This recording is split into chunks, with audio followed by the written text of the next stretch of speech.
It's really such a joy to see all of you here again today. Terima kasih Pastor Steph, sangat senang bertemu dengan setiap saudara yang ada di ibadah Zoom ini. Today, we're going to talk about how we can win over our pride, anger, and violence. Malam hari ini topik kita adalah tentang bagaimana kita bisa menang atas kesombongan ataupun cepat marah dan kekerasan.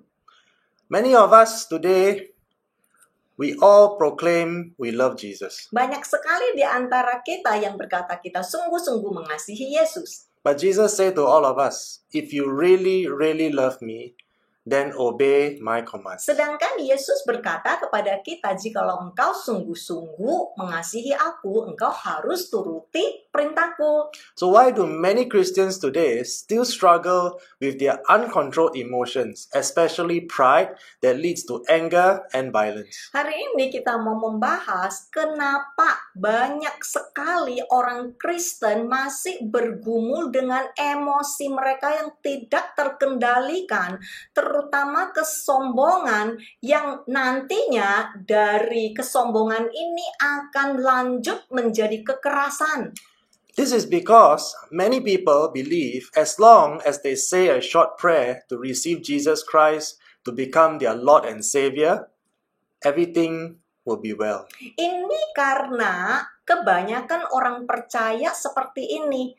Pokoknya asal mereka telah menerima Yesus Kristus sebagai Tuhan dan penyelamat mereka, dan dengan mengucapkan doa yang singkat, mereka langsung dijamin memiliki hidup kekal, yaitu masuk surga.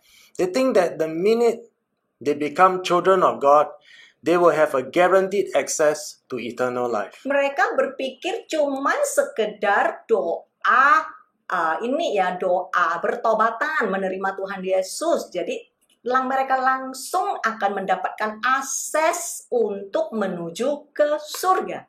That is the greatest deception from the devil, my friends. Saudara, ini adalah penipuan terbesar dari setan. This kind of thinking gives many people a false sense of security, thinking that they are already saved. Sebab konsep pemikiran semacam ini menipu banyak Kristen sehingga mereka merasa hidup mereka udah pastilah kayak terjamin aman dan mereka sudah pasti masuk surga kayak beli asuransi begitu. And because they think that they are already saved, they continue to live as they please without any genuine repentance. Jadi oleh karena pemikirannya seperti itu, ya aku udah pasti masuk surga kok. Jadi mereka ya tenang-tenang saja, mereka tidak perlu giat untuk berubah karena mereka berpikir toh aku udah masuk surga kok. There is no fear of God in their lives. Jadi kebanyakan mereka tidak pernah ada rasa takut akan Tuhan di dalam kehidupan mereka. Meaning to say, they are not convicted to hate all that is evil in the sight of Nah, God. apa sih takut sama Tuhan? Bukan suatu hal yang takut kayak semacam apa ya, tetapi sesuai dengan Alkitab, takut akan Tuhan sama dengan menjauhkan semua kejahatan. Now let us proceed to the first portion of scripture in Galatians chapter 5, reading from verse 19 to 21. Ayo sama-sama kita lihat Galatia pasal 5 ayat 19 sampai 21. This is what the Bible teaches. When you follow the desires of your sinful nature, the results are very clear.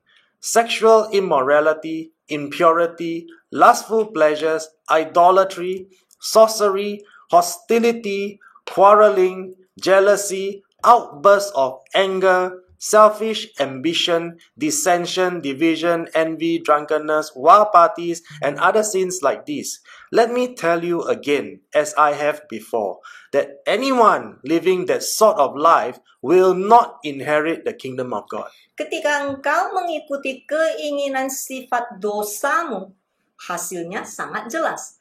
Percabulan, kenajisan, kesenangan nafsu, penyembahan berhala, sihir, permusuhan, pertengkaran, kecemburuan, ledakan keamarahan, ambisi egois, pertikaian, perpecahan, iri hati, mabuk-mabukan, pesta liar, dan dosa-dosa lain seperti ini.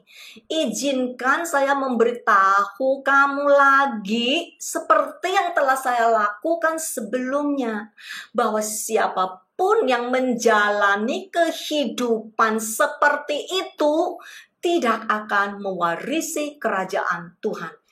So the point that Jesus is trying to teach us here is very clear. Jadi di sini sangat jelas Tuhan Yesus mengajarkan setiap kita. As long as you continue to live this kind of lifestyle, meaning doing everything that is listed here, Jadi selagi engkau melakukan hal-hal yang ada di daftar ini, you will never enter into heaven. di sini dikatakan engkau tidak akan masuk ke surga.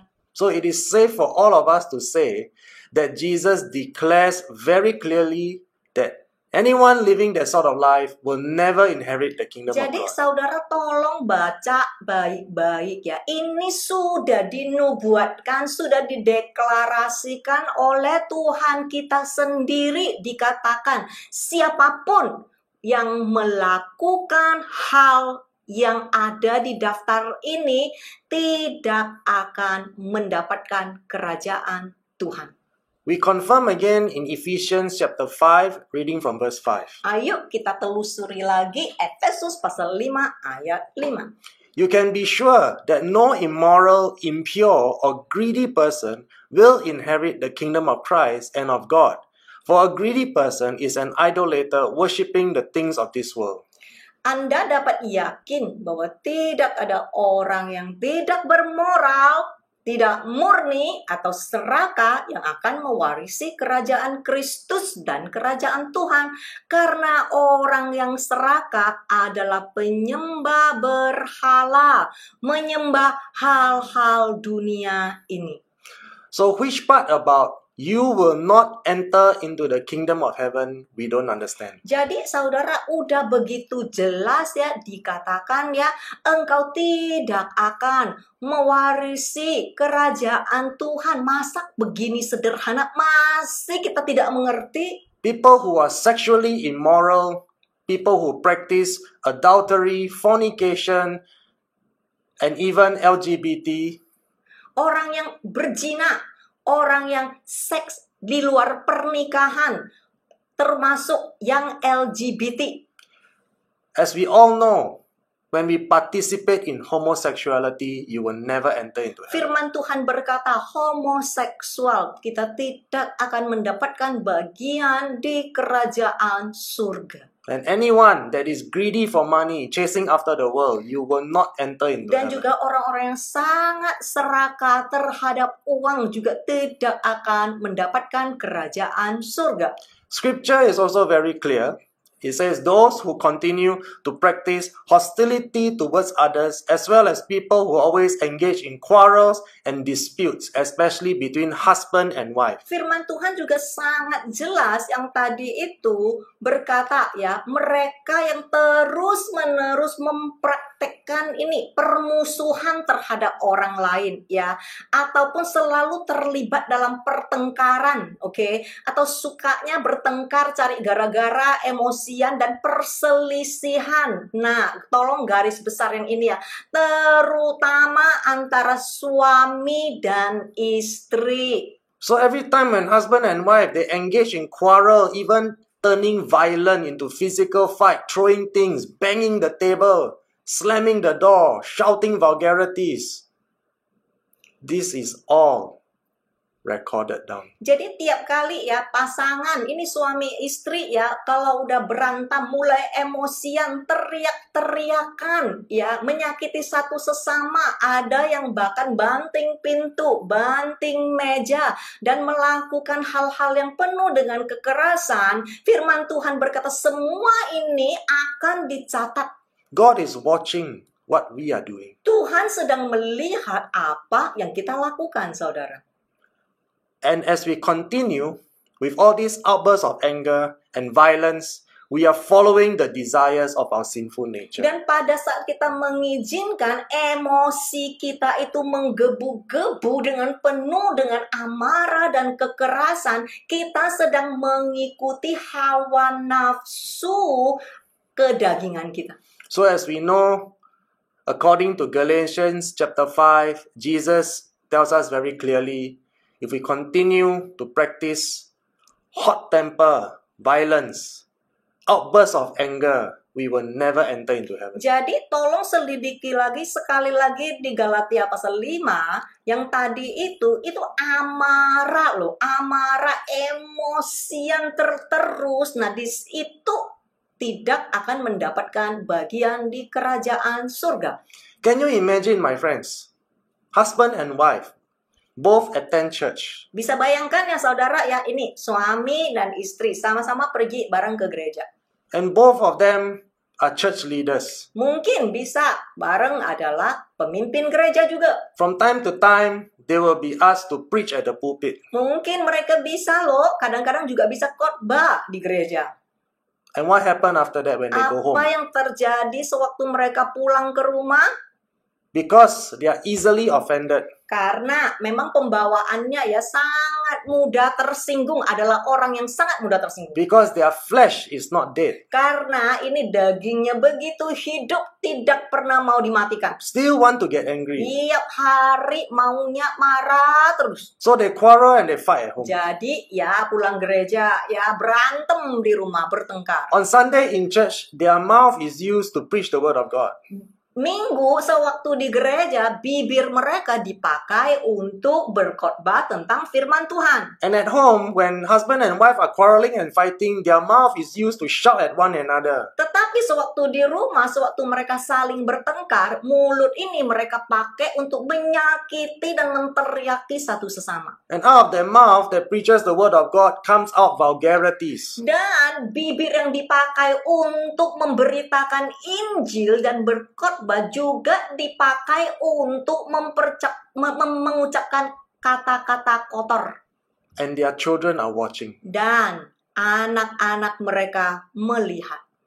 You see, my friends, Lihat saudara, all these things are not honoring to God. semua ini tidak memuliakan Tuhan. You can see that this couple in this example have no fruit of the Spirit. Engkau bisa melihat ya pasangan yang tadi ini, contoh ini, mereka tidak mempraktekkan buah-buah roh. In front of people, they may look like the perfect couple, Di holy. depan manusia, mereka mungkin bisa membohongin orang lain. Kelihatannya doang, kayaknya pasangan baik, kudus. They enjoy the leadership position in church. Dan bahkan bisa mereka ditaruh di posisi pemimpin di gereja. Kelihatannya baik, kudus deh pokoknya. But in the sight of God, they are nothing more than hypocrites. Tetapi di hadapan Tuhan, mereka adalah munafik. Again, in Psalms 11, we read from verse 5 to 6. The Lord tests and proves the unyieldingly righteous, but his soul abhors the wicked, the godless and disobedient, and him who loves violence. Upon the wicked he will rain quick burning coals or snares, fire, brimstone, and a dreadful scorching wind shall be the portion of their cup. Mazmur pasal 11 ayat 5-6. Tuhan menguji dan membuktikan orang benar, tidak kompromi atas kebenaran, tetapi jiwanya membenci orang fasik. Apa sih orang fasik? Tidak bertuhan dan tidak taat, dan orang yang mencintai kekerasan. Ke atas orang fasik dia akan menghujani dengan cepat bara api atau jerat api belerang, dan angin yang menyengat mengerikan akan menjadi bagian dari cawan mereka. So God himself make it very clear to all of us according to his word. Tuhan sendiri yang menyatakan sangat jelas kepada setiap kita lewat firman-Nya. God says, I hate violent people. Tuhan berkata, aku membenci orang-orang yang kasar.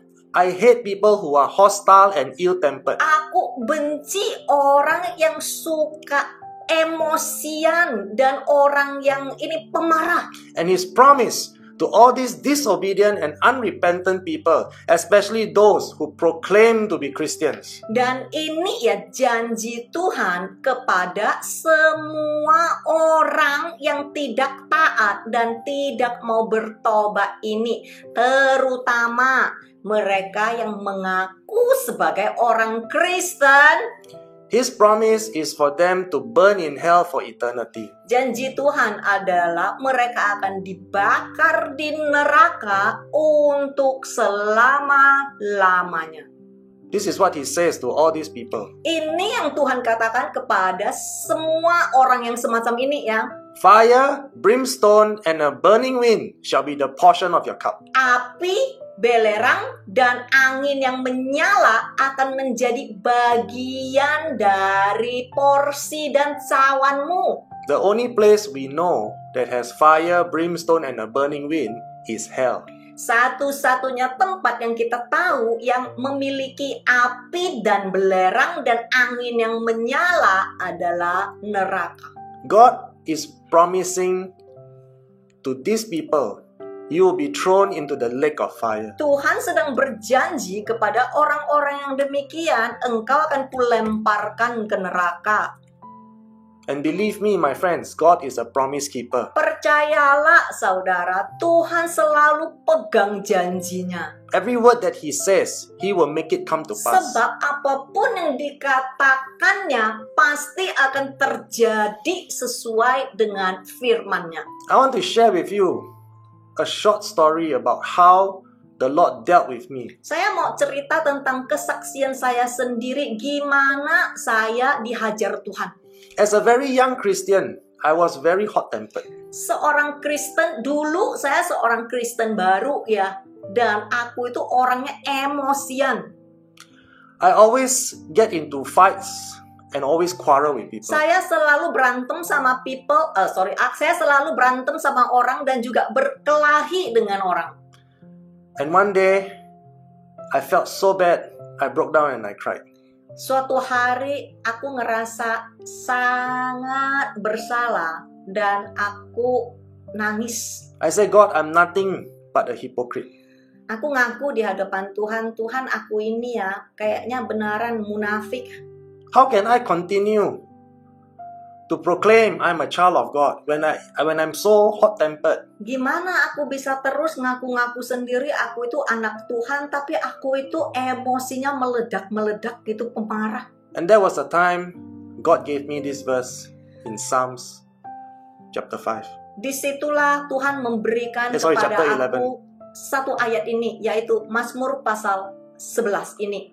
When I first read this portion of scripture in Psalms chapter 11 verse 5 and 6, I felt that it was a very clear message directed to me. Sewaktu pertama kali aku baca Mazmur pasal 11 ayat 5 dan 6 ini, saya rasa ini sangat jelas, ini adalah untuk aku. As I was there apologizing to God, telling Him how sorry I am, this is what God said to me. Setelah itu aku minta ampun sama Tuhan. Aku tahu aku salah, aku berkata ampunilah aku Tuhan. Dan Tuhan menjawabku demikian. He says, I hate violent people. Tuhan berkata, aku sangat benci orang yang keras dan kasar. If you continue to be violent, I promise you, fire, brimstone, and a burning wind shall be the portion of your cup. Jikalau engkau terus-menerus sangat keras dan sangat kasar, inilah janjiku kepadamu. Api, belerang, dan angin yang menyengat mengerikan itu akan menjadi bagianmu. So you see, my friends, who speaks like that? Lihat saudara, siapakah yang berkuasa untuk mengeluarkan kata-kata sedemikian? So if you think you are so tough, jadi jikalau engkau berpikir engkau itu begitu hebat, if you think that you are really like the mafia, jikalau engkau berpikir engkau itu sangat berkuasa, mau apapun bisa terjadi, you think you are such a good fighter, atau jikalau engkau berpikir engkau itu udah paling kuat, let me tell you who is the best. Ayo saya kasih tahu yang mana yang paling hebat. The one that can send you to hell. That is the mafia. Ini loh, yang paling hebat itu loh adalah yang sanggup mengantarmu ke neraka. Itulah yang paling hebat dan paling berkuasa. So from that day on, I made up my mind. Dari hari itu, aku mengambil suatu keputusan tegas. I say, God, I don't want to be thrown into hell. Saya bilang, Tuhan, aku nggak mau loh dilempar di lautan api. So you see, my friends, many people are deceived to think that God is love. Jadi saudara lihat, banyak sekali orang tertipu atau menipu diri sendiri. Mereka berpikir Tuhan itu cuma satu, yaitu kasih, cuma kasih doang, nggak ada yang lain-lain. Many people believe that He will not destroy us because we are His children. Banyak sekali orang berpikir Tuhan tidak akan pernah membinasakan kita. Gimana seorang ayah bisa membinasakan anaknya? Tidak mungkin kan? This is what they are taught. Sebab inilah yang mereka diajarin, inilah yang mereka anut, inilah yang mereka percaya. No matter what happens in the end, God is obligated to forgive all your sins. Kepercayaan mereka, konsep pemikiran mereka adalah begini. Apapun deh, pada akhirnya Tuhan itu bertanggung jawab untuk mengampuni semua dosaku. Ini pemikiran mereka ya. And they always say that by His abundant grace, we will be pardoned because He loves us dearly. Dan mereka selalu punya konsep pemikiran seperti ini. Oleh karena kasih karunia yang berkelimpahan dan oleh karena kasihnya terhadap anak-anaknya, Dia tidak akan mungkin membinasakan kita. And we see some of these preachers and teachers, they're giving examples like this. You see, if you are a parent, will you destroy your own children by punishment? Dan saya percaya saudara sendiri mungkin pernah dengar khotbah orang seperti ini. Contoh nih, kamu itu kan orang tua, kamu itu kan papa. Emang kalau anakmu nakal, engkau akan, dan anakmu tidak bertobat, jahat terus, engkau akan membinasakan anakmu? Nggak mungkin kan? Mereka bahkan memakai kesimpulan dan contoh semacam itu. Will any parent really destroy their children? Mana It will mungkin, never happen. Mana mungkin dong orang tua, papa membinasakan anak sendiri. Tidak mungkin terjadi. They will definitely not destroy their children because of their love for them. Karena seorang papa atau orang tua sangat mengasihi anaknya. Mau anaknya gimana tidak bertobat pun, papa mama tidak akan pernah membinasakan anaknya. So how can God, our Heavenly Father, ever destroy His own children that He loves? Nah, mereka langsung menurunkan Tuhan, menyamakan Tuhan di dalam posisi mereka sendiri dan mengambil satu titik kesimpulan berkata, gimana? Nggak mungkin, lebih tidak mungkin lagi untuk Tuhan membinasakan anaknya yang begitu dikasihinya. This is what all these false teachers say. Saudara, ini adalah penyesatan yang sangat berbahaya. We are His children. We are His creation. Kita itu anaknya, kita itu hasil karyanya. He will never destroy us. Dia tidak akan pernah membinasakan kita. And also we are already saved. Dan penipuan lebih hebat lagi, kita sudah selamat. All our sins are already forgiven at the cross. Semua dosa kita sudah diampuni di kayu salib.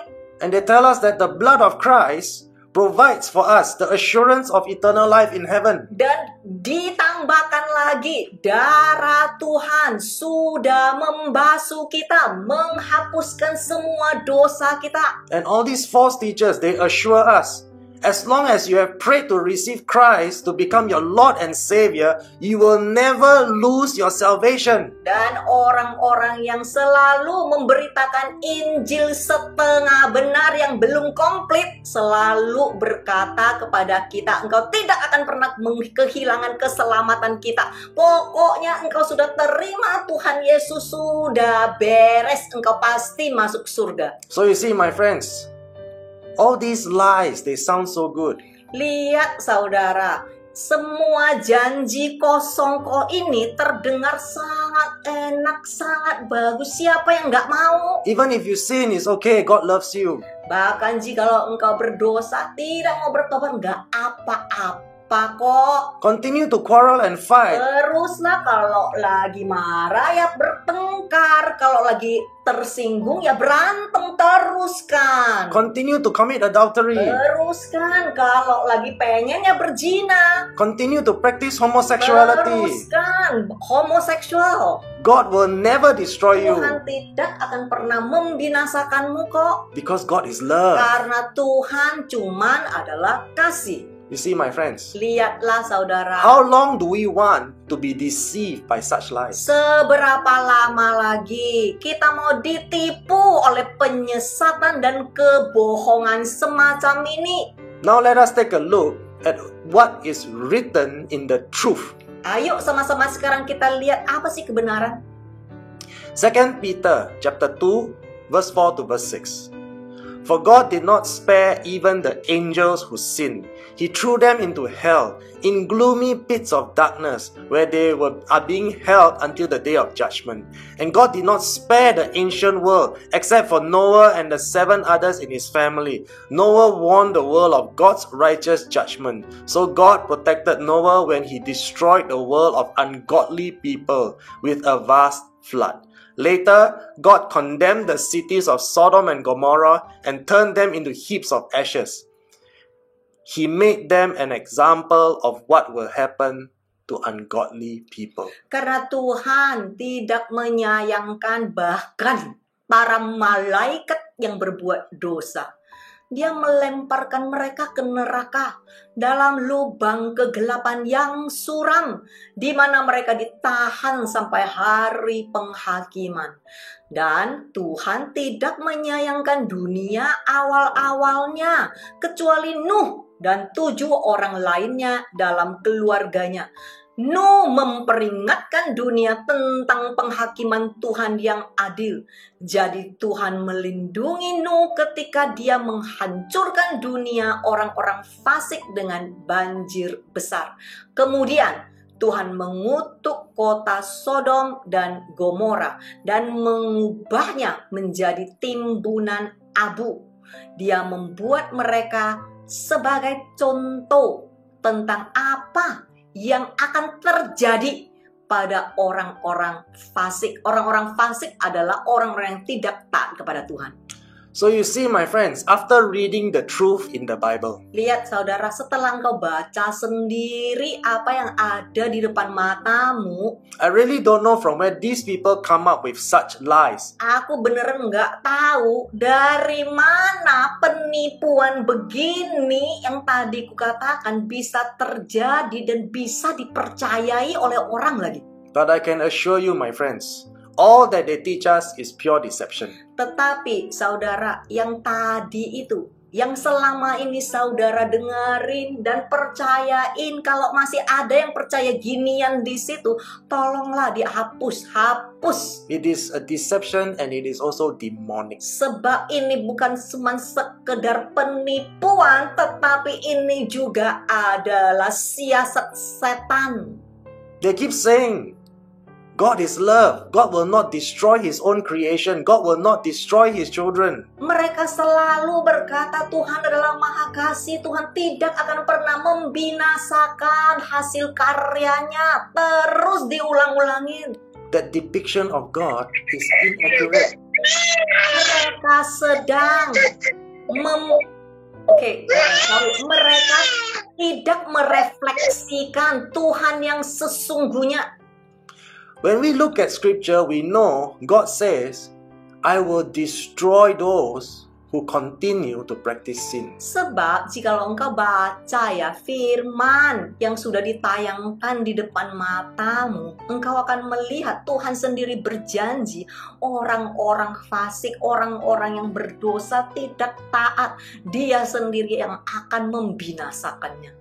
So now you see why many Christians continue to live in sin. Jadi saudara udah ngerti belum kenapa Kristen masih selalu seenaknya berdosa, melakukan apa yang mereka mau? Even when the Bible tells them, stop quarreling, stop fighting, stop getting angry, they refuse to obey. Bahkan firman Tuhan udah jelas berkata kepada mereka, berhenti berhenti berantem, berhenti bertengkar, berhenti bersikap kasar dan keras. Mereka tetap saja tidak pernah mau mendengar dan terus melakukannya. They have no fear of God. Sebab mereka tidak pernah takut akan Tuhan. So we have confirmed in Scripture, God will not spare the angels who sin. Jadi lihat saudara, firman Tuhan sendiri mengkonfirmasi Tuhan tidak akan mengampuni yang berdosa. God killed many people in the ancient world and also those in Sodom and Gomorrah. Tuhan membunuh banyak sekali orang di dunia mula-mula dan juga orang-orang di Sodom dan Gomora. And God promised all of us in His word that He will never allow the wicked and the unrepentant, those who continue to sin, He promised He will never allow them to go unpunished. Tuhan juga berjanji Dia tidak akan pernah membiarkan orang berdosa dan orang yang tidak taat bebas dari hukuman. We see that God punished and destroyed them as an example for us. Lihat saudara, semua yang tercatat di firman Tuhan, Tuhan sendiri menghukum dan menghancurkan mereka untuk apa? Sebagai contoh bagi kita agar kita tidak melakukan hal yang sama. God wants to demonstrate to all of us who are His children to clearly understand what will happen to ungodly people, what will happen to the disobedient on Judgment Day. Dari firman Tuhan, Tuhan sedang menunjukkan dengan jelas kepada setiap kita apa yang bakalan akan terjadi pada orang-orang fasik, orang-orang yang tidak taat pada hari penghakiman. Tidak ada yang akan terhindar. None of them will be spared. Tidak ada. So you see, my friends, if we continue to live in sin, we will not be spared. Jadi saudara, jikalau engkau dan aku juga terus-menerus melakukan hal-hal demikian, engkau dan aku juga tidak terhindar. So do not be deceived anymore. Jangan lagi tertipu, saudaraku. Let us now be convicted by the Holy Spirit of God to practice repentance. Ayo sama-sama diinsyafkan oleh Roh Kudus agar kita mau berubah. In 2 Peter chapter 2 verse 9, the Bible says, "Now, if all these things are true, then be sure the Lord knows how to rescue the godly out of temptations and trials, and how to keep the ungodly under chastisement until the day of judgment and doom." Sekarang, jika semua hal ini benar, maka yakinlah Tuhan tahu bagaimana menyelamatkan orang saleh dari pencobaan dan pencobaan, dan bagaimana menjaga orang fasik di bawah hukuman sampai hari penghakiman dan malapetaka. So at this point, if after reading all the truth from all this portion of scripture, if it does not help you to change, meaning after reading all this scripture, you find yourself still unaware of your rebellion and your willful disobedience, you still think your behavior and your constant outburst of anger is acceptable, then your heart is already hardened, and you have no intention of repenting because you do not realize that you are actually sinning against God. Saudara, di momen seperti ini, jikalau saudara mungkin bisa berpikir sejenak ya, khusus untuk orang-orang yang setelah membaca firman tadi, jikalau kebenaran dan firman Tuhan ini tidak membantu saudara untuk mau cepat-cepat berubah. Artinya setelah saudara membaca semua firman ini, saudara masih menemukan diri saudara sendiri tidak menyadari. Saudara masih mau memberontak, saudara masih mau tidak taat, dan saudara masih berpikir ledakan kemarahan saudara harus diterima dan dapat diterima oleh Tuhan. Maka hati saudara sudah mengeras dan saudara tidak memiliki niat untuk bertobat karena saudara tidak menyadari bahwa engkau sebenarnya berdosa kepada Tuhan. So it is very important for all of us to be very aware of this fact. Jadi sangat penting untuk setiap kita menyadari yang satu ini. If the word of God does not convict us to repent, then we already know why we are allowed to harden our hearts. Jikalau pada saat saudara membaca firman Tuhan dan firman Tuhan tidak menginsyafkan hatimu untuk mau bertobat, untuk mau berubah, maka saudara juga harus hati-hati.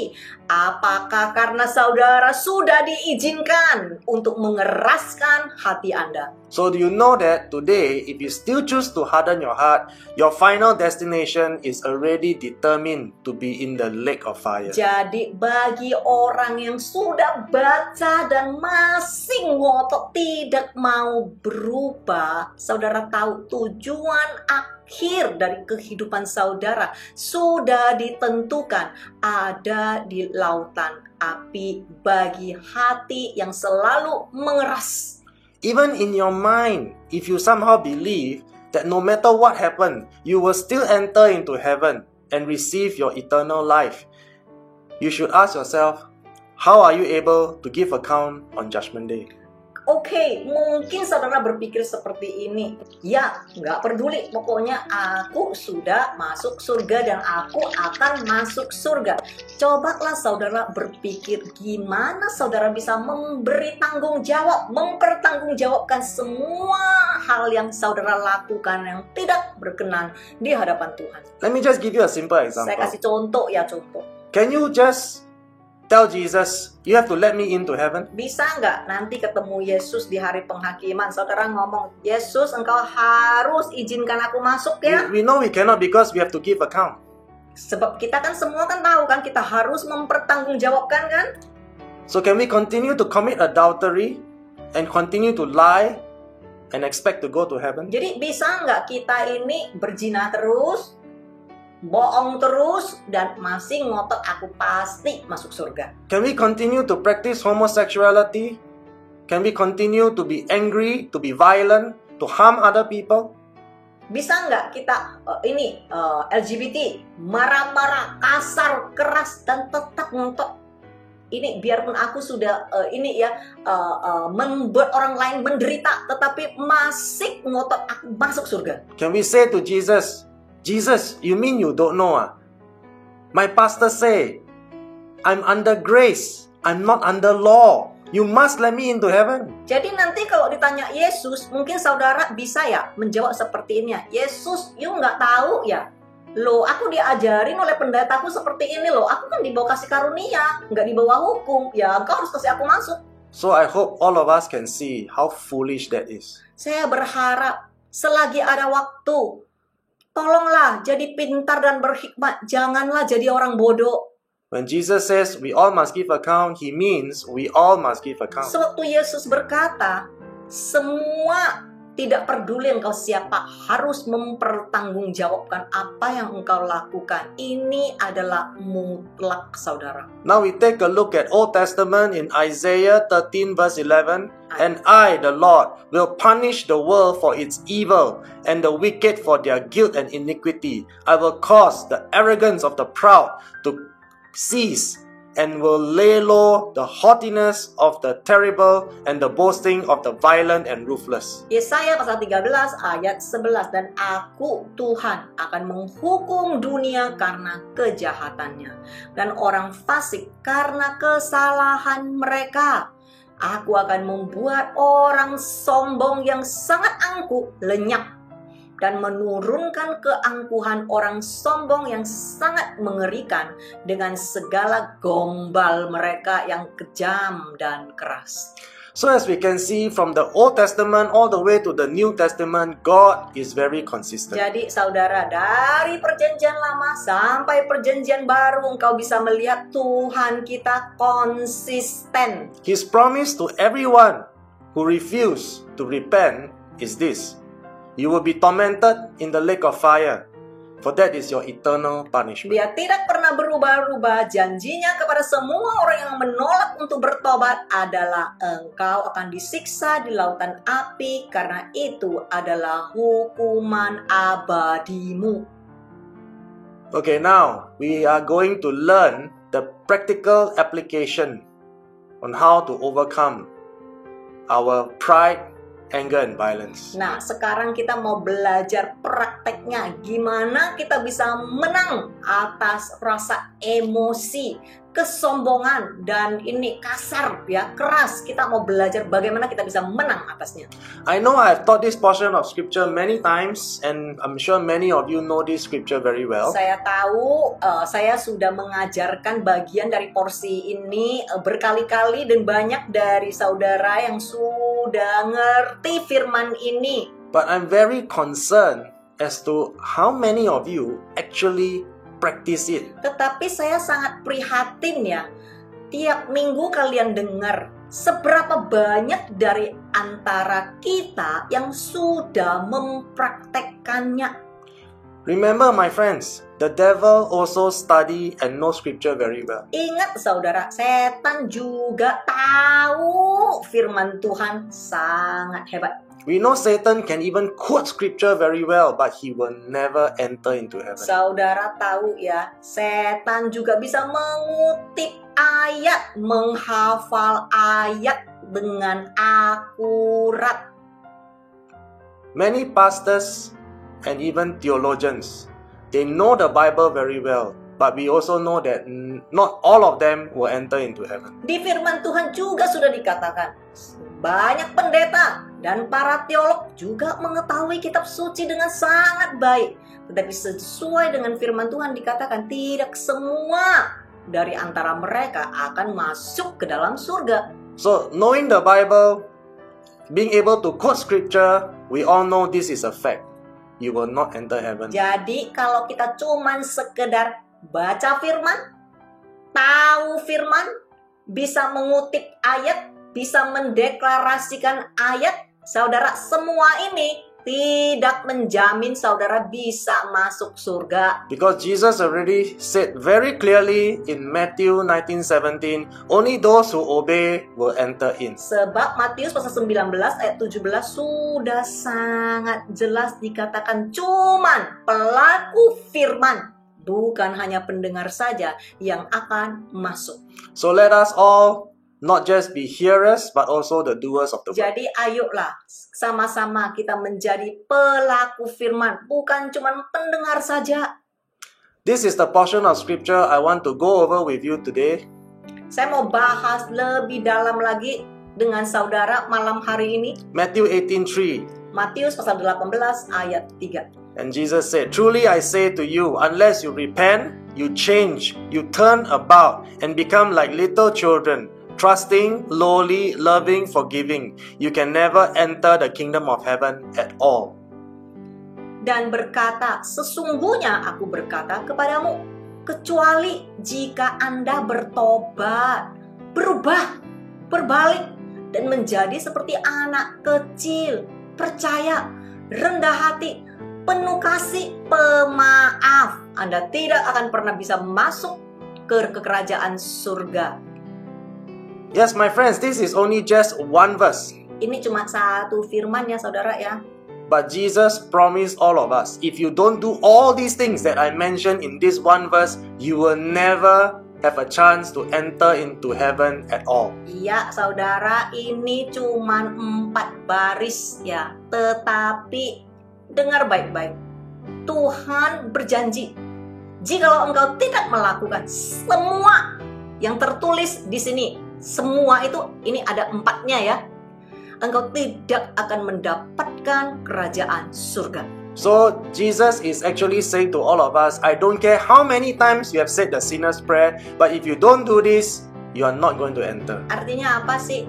Yesus sedang berkata kepada kita, gak peduli deh engkau sudah dengar ribuan khotbah, gak peduli deh engkau juga udah ratusan kali terima Tuhan Yesus lagi, terima Tuhan Yesus lagi. Pokoknya asal engkau tidak melakukan yang di Matius pasal 18 ayat 3, engkau tidak akan pernah masuk di kerajaan surga. So let us now look into the details of this portion of scripture and learn how to fulfill all the requirements effectively. Ayo sama-sama kita mentelusuri lebih jelas lagi satu persatu sehingga kita bisa melakukannya.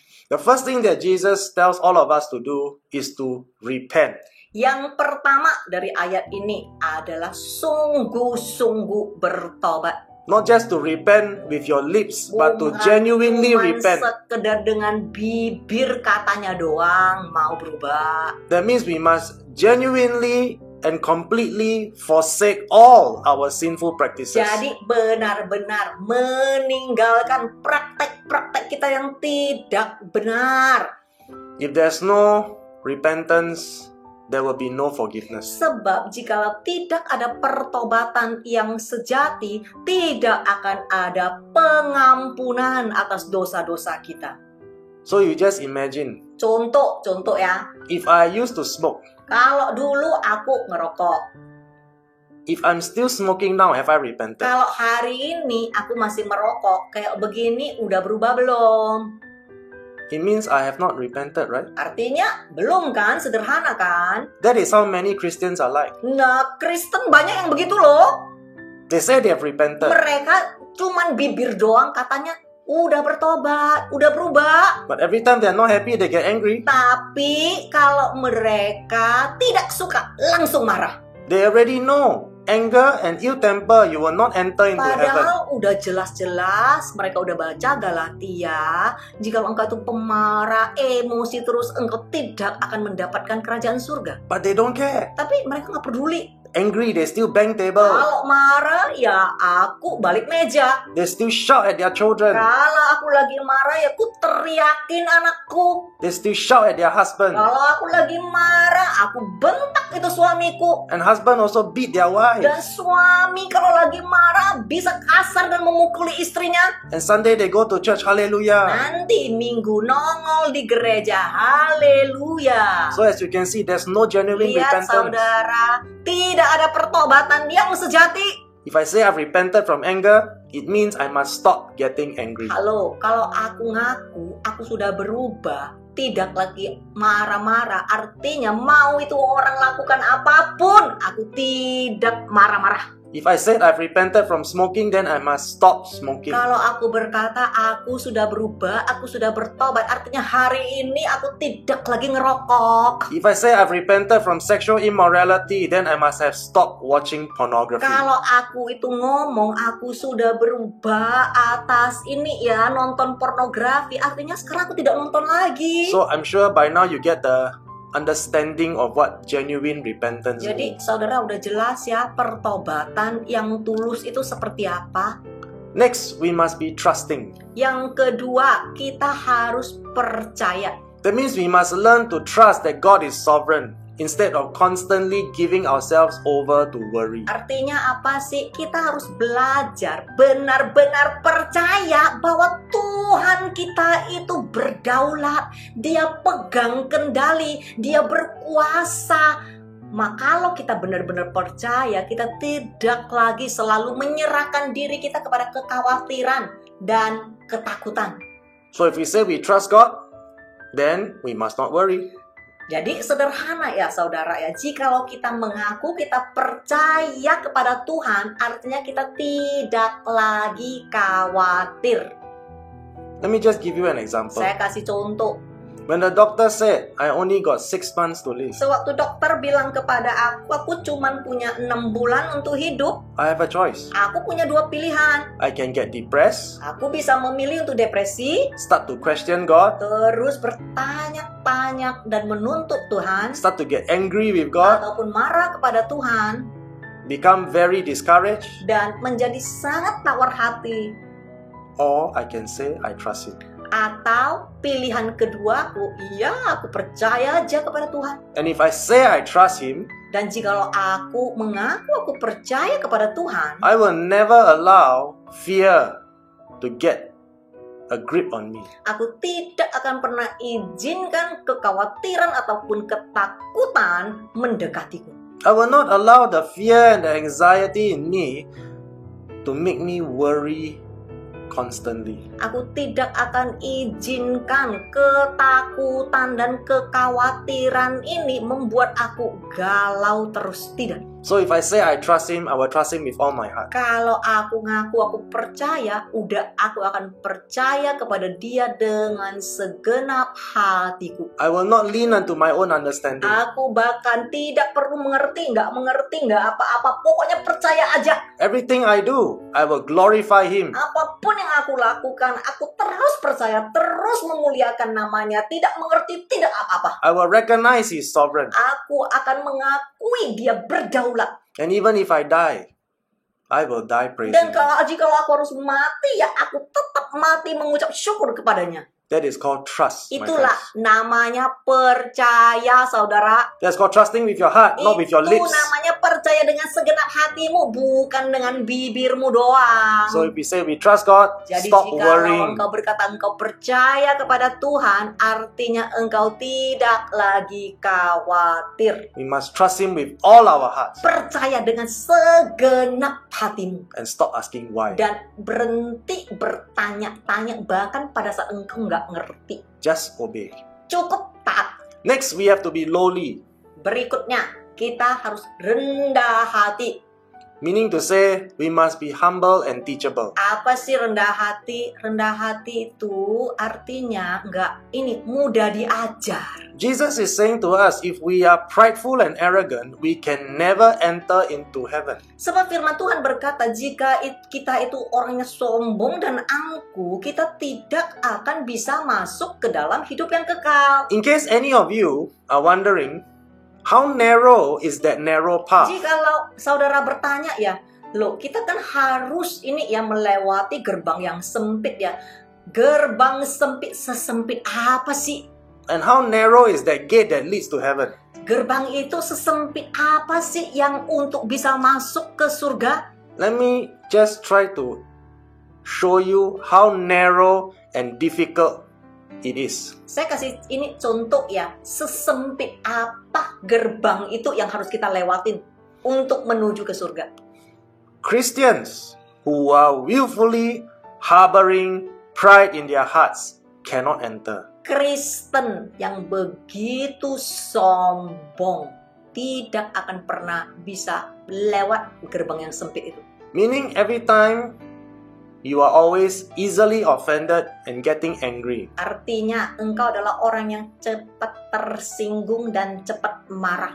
Or you always think that you are better than others. Atau engkau selalu berpikir engkau lebih hebat dari orang lain, jadi nggak pernah mau dengerin orang lain. Or when you look down on other people. Atau engkau selalu memandang rendah orang lain. Any form of pride at all. Semua ya, berbagai macam kesombongan. Jesus said, Yesus berkata, you will never enter. engkau tidak akan pernah sanggup melewati gerbang yang sempit itu. So unless we get rid of that pride, Ini loh, kesombongan ini harus dimatiin. we will never enter into heaven at all. Jikalau tidak, kita tidak akan mendapatkan kerajaan surga. Remember my friends, I don't make the rules. Ingat saudara, ini peraturan bukan datang dari aku loh. I know that sounds impossible. Aku tahu ya, mungkin ini kedengarannya seperti bukan cuma sulit, tetapi tidak mungkin. But I don't set the standards, you see. Tapi ini bukan standarku, ini sendiri aku harus lakukan. This is the standard that is set by Jesus Tetapi himself. ini adalah standar yang diatur oleh Tuhan. So you have a choice. Jadi saudara bisa memilih. You can be humble and obey, Jikalau saudara adalah orang yang rendah hati, mudah diajar, engkau akan cepat-cepat mau diajar. or you can be prideful and say, no, I won't do it. Atau jikalau engkau adalah orang yang sombong, engkau akan berkata, nggak usah lah, boro-boro, nggak perlu kali. We have to decide, my friend. Engkau sendiri yang harus memilih. Next, we have to be loving, Berikutnya, mengasihi. meaning to say we must be kind and considerate. Apa sih mengasihi? Artinya kita harus baik hati dan kita harus perhatian, penuh kasih. We must be tolerant and patient. Apa sih baik hati dan perhatian? Artinya toleransinya harus dalam ya, dan sabar. And we must always be building one another up in spiritual maturity and keeping the peace. Kita harus saling membangun satu sama sesama di dalam kedewasaan rohani dan menjaga perdamaian. What does it mean by keeping the peace? Apa sih artinya jaga perdamaian? Loving means you must keep the peace, you know. Saudara tahukah? Sadar nggak jika engkau ngaku engkau penuh kasih? Orang yang penuh kasih adalah orang yang selalu menjaga damai. So if you're always quarreling, shouting, scolding your husband, scolding your children, are you loving? Jadi kalau kerjaanmu berantem terus, teriakin orang terus, marahin suamimu, marahin istrimu, marahin anakmu, apakah engkau orang yang penuh dengan kasih? Enggak dong. Every day only you want to quarrel, Iya, quarrel, makanya quarrel. Engkau kerjaannya cuma mau cari gara-gara dan mau berantem sama orang. Both husband and wife. Suami istri. Sometimes we know, yeah, it's the husband, or sometimes it's the wife. Kadang kita tahu yang cari masalah itu suami, tetapi kadang juga si istri yang cari gara-gara. Jesus said, if you're not loving, if you do not keep the peace, you will not enter heaven. Yesus berkata, jikalau engkau tidak penuh kasih, jikalau engkau tidak pernah jaga damai, ya engkau tidak akan masuk ke kerajaan surga. I know many people still think, I don't think so, this is not correct teaching. Banyak orang akan berkata seperti ini, enggak lah, enggak seperti ini. Aku nggak percaya yang kayak begini. Just believe and I will enter. Aku cukup percaya kepada Tuhan Yesus karena Yesus adalah kasih. Aku akan masuk surga kok. I don't need to obey. I will enter because Jesus loved Aku me. nggak perlu kok. Tak ada yang begini-begini. Itu nggak penting kan Yesus kan mengasihi aku. Tuhan kan kasih doang. You see, my friends, Lihatlah saudara. I presented to you the truth. Aku memberikan kepadamu kebenaran. Now you have to decide. Tetapi pilihan ada di tanganmu. You have to decide what you want to believe. Engkau harus memilih. Engkau mau percaya yang mana? And then from there you will face the Dan consequences. setelah itu, apa yang engkau pilih, engkau akan menerima konsekuensi dari pilihanmu. Next, we have to be forgiving. Berikutnya, pemaaf.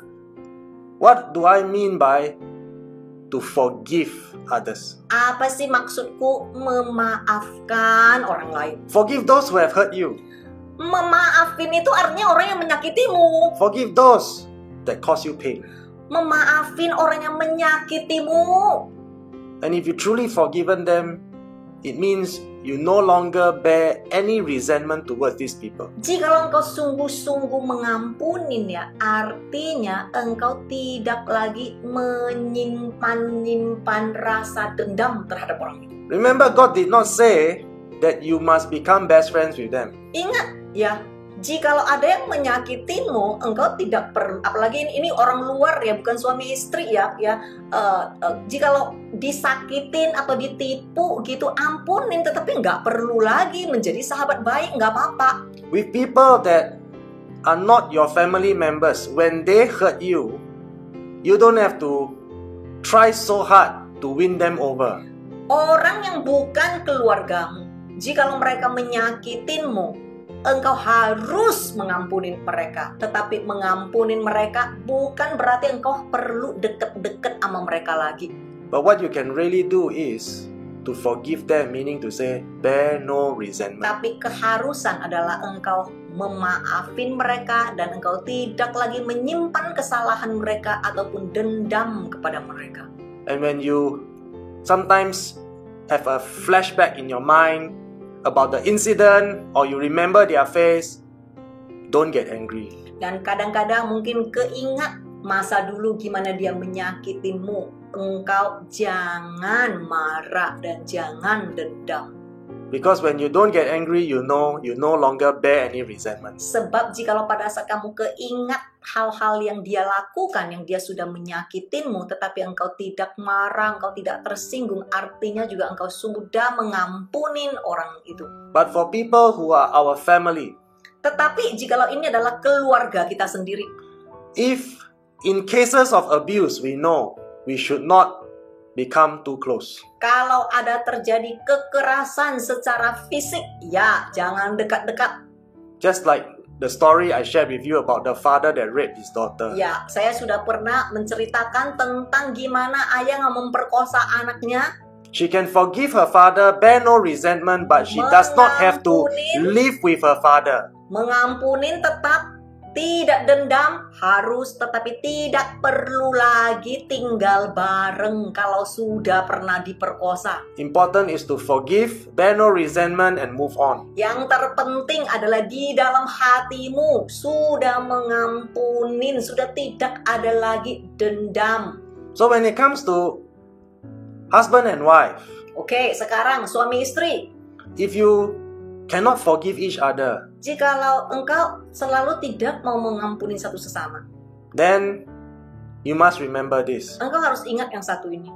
God say, if Tuhan you don't berkata, want to forgive, I too will not forgive you. jikalau engkau tidak mau mengampunin satu sesama, apalagi itu suami dan istrimu, aku juga tidak akan mengampunimu. Let me try to be a little bit more specific. Saya ini ya, lebih detail lagi. Say for example, between husband and wife. If the husband committed adultery, Contoh, suami istri. Kalau suami berzina, and then the wife say, okay, let's divorce. kalau istri berkata, aku tidak bisa terima, aku cerai. And after the divorce, can the wife forgive him? Setelah mereka cerai, bisa nggak si istri mengampunin suami? Yes, the wife can forgive him. Iya, bisa dan harus. She can bear no resentment and continue to be right with God. Tidak dendam dan selalu hidup benar di hadapan Tuhan. So you see, my friends, Lihat saudara, in the case of adultery, if you choose to forgive, it does not mean you cannot divorce. di dalam kasus perzinahan, ini khususnya perzinahan di dalam pernikahan ya. Jikalau salah satu memilih untuk tidak bisa bersama lagi, itu bukan berarti engkau tidak mengampunin loh. God already say very clearly in the Matthew, in the case of adultery, you can divorce. Tuhan sudah berkata sangat jelas di Matius, terkecuali ada pengecualiannya, yaitu diizinkan kalau berzina. Let me just try to show you from the other aspect. Saya kasih persepsi yang lain.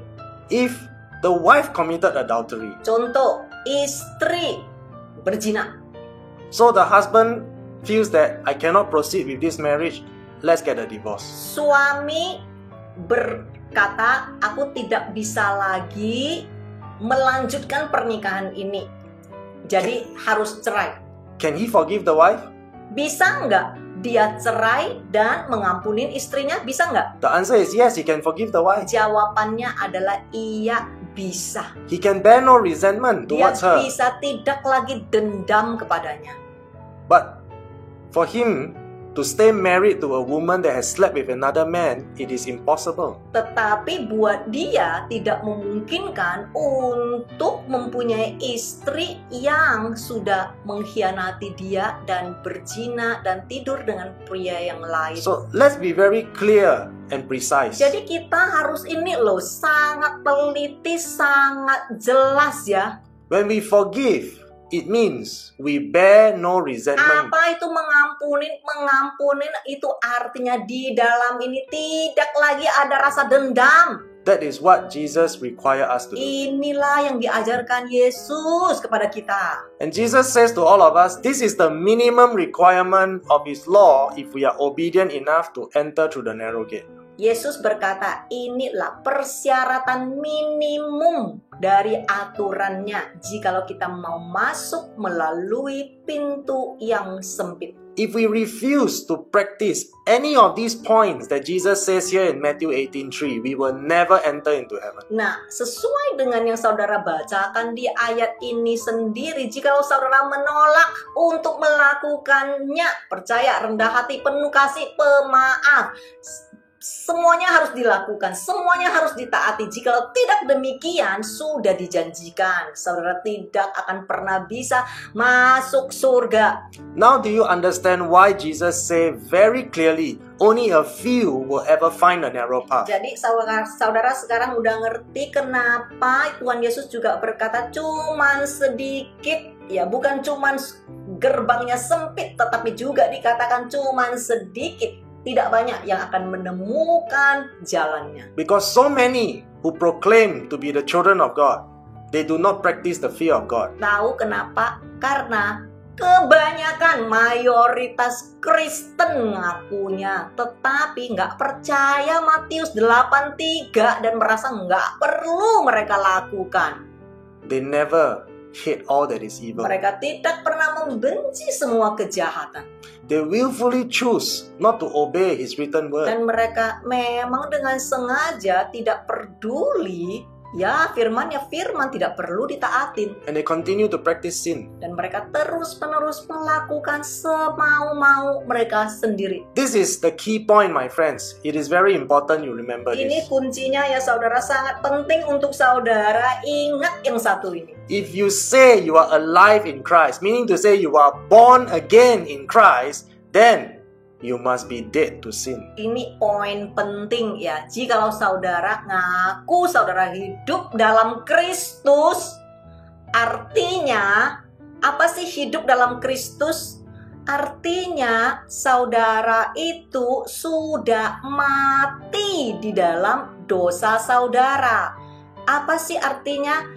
Artinya saudara itu dilahirkan kembali di dalam Kristus, maka saudara mati terhadap dosa.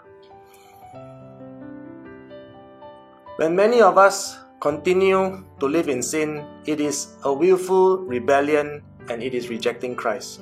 Banyak dari kita yang mengaku sebagai anak-anak Tuhan tetapi masih terus hidup dalam dosa dan kita sudah menolak Kristus. When we continue to reject Christ, we know that we are taking on the character of the devil. It is a demonic character. Sewaktu kita memilih untuk menolak Kristus, kita menjadi milik iblis dan kita mengambil karakter iblis daripada karakter Kristus.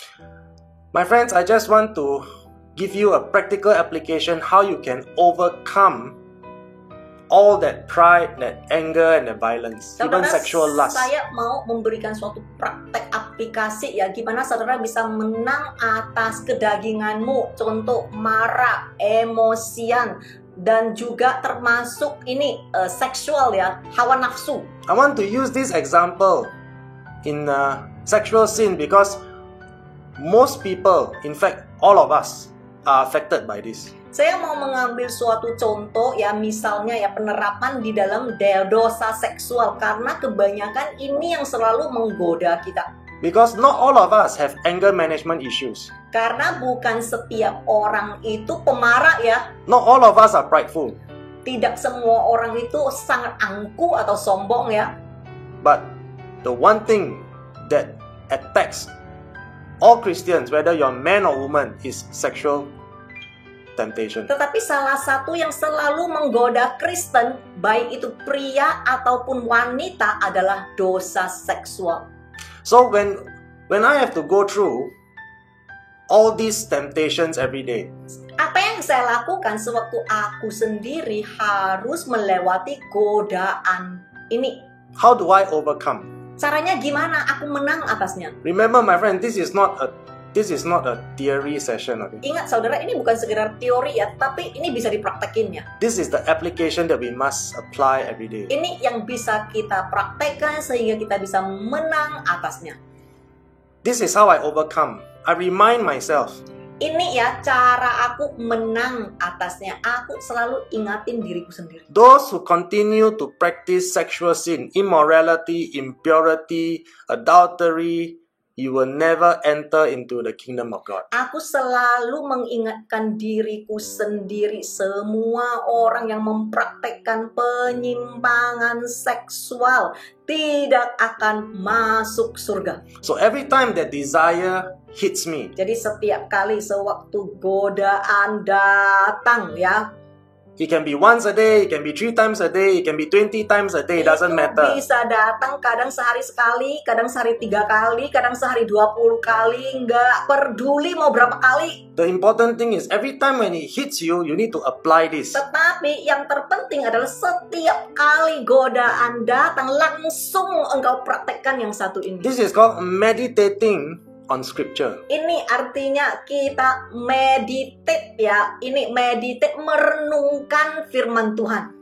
That means I will choose a scripture text, like for example, earlier on Galatians chapter 5, and I will say, those who practice immorality, sexual sin, will never enter into heaven. Jadi aku akan memilih satu ayat Tuhan, contoh seperti tadi yang di Galatia, dan aku akan merenungkan dan mengingatkan diriku sendiri, orang yang melakukan percabulan akan dilempar di lautan api. I will meditate until the truth and the logic in the verse overcomes the desire. Aku akan terus merenungkan dan merenungkan firman ini sampai firman ini menjadi dari bagian dari kehidupanku dan keluar dari aku.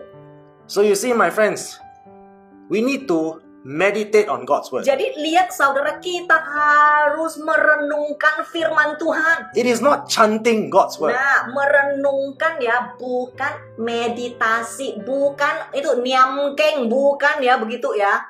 It must be meditating His word to a point whereby you are convicted by His word. Apa sih merenungkan? Contohnya begini loh, apa yang saudara renungkan adalah apa yang akan saudara lakukan. Saudara renungkan marah, ya saudara jadi marah. Nah, merenungkan firman Tuhan sehingga firman ini menjadi suatu yang saudara lakukan. So for example, if I keep wanting to get angry, I must say, Contoh.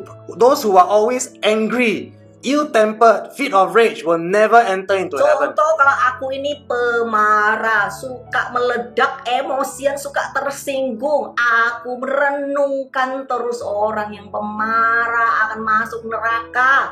Orang yang suka tersinggung, sombong, tidak akan mendapatkan bagian di kerajaan surga. Aku terus renungkan sampai itu menjadi bagian dari kehidupanku. Disitulah aku menang atasnya. So this is what I will do. Keep meditating until it convicts my heart. Terus renungkan sampai firman yang satu ini menginsafkan hatiku agar aku sendiri yang mau rela melakukannya. If I get angry, I will not enter into Kalau heaven. aku masih mau marah, aku tidak akan masuk surga loh. If I indulge in sexual lust, I will not enter into Aku heaven. masih mau penyimpangan seksual, aku tidak akan masuk surga. So, if for whatever reason, after I've meditated on the word of God and still choose to sin, Nah, apa yang terjadi jikalau aku renungin, tetapi masih tetap jatuh dalam dosa? then it will be like I'm telling Jesus, it's okay. I don't mind to go to hell.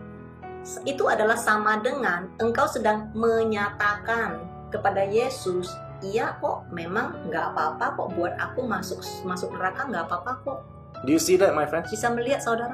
If the word of God cannot convict you to Sebab stop sinning, jikalau firman Tuhan tidak berkuasa untuk menginsyafkanmu agar engkau tidak berdosa, you are telling Jesus straight in His face, I don't care what you say. engkau sedang berkata kepada Yesus terang-terangan, aku nggak peduli kok firmanmu, aku nggak peduli kok apa yang engkau katakan. I'm not afraid to go to hell. Aku nggak takut kok sama kamu, aku nggak takut kok sama firmanmu, nggak takut kok ke neraka. So instead of the word convicting you to stop sinning, you continue to sin. Jadi engkau tidak pernah mengizinkan firman Tuhan menginsyafkanmu untuk berhenti berdosa, tetapi engkau masih melakukan sesuka mau. So now, I hope you can see how important it is for us to meditate on the word of God every day. Jadi saya percaya dari sini sangat penting ya buat kita benar-benar dengan serius merenungkan firman Tuhan. Meditate until you are convicted in your heart to stop sinning. Ingat, merenungkan sampai firman yang satu itu menginsafkanmu sehingga engkau bersedia mau menghidupin firman itu sendiri. You see, it is becoming more and more evident in this present time. Lihat saudara, semakin nyata di masa yang bengkok sekarang ini. Many people proclaim to be spirit-filled. I'm born again. I'm a child of God. Banyak orang ngaku doang di bibir, aku dipenuhi roh, aku sudah dilahirkan kembali. They like to say things like, I'm saved by grace.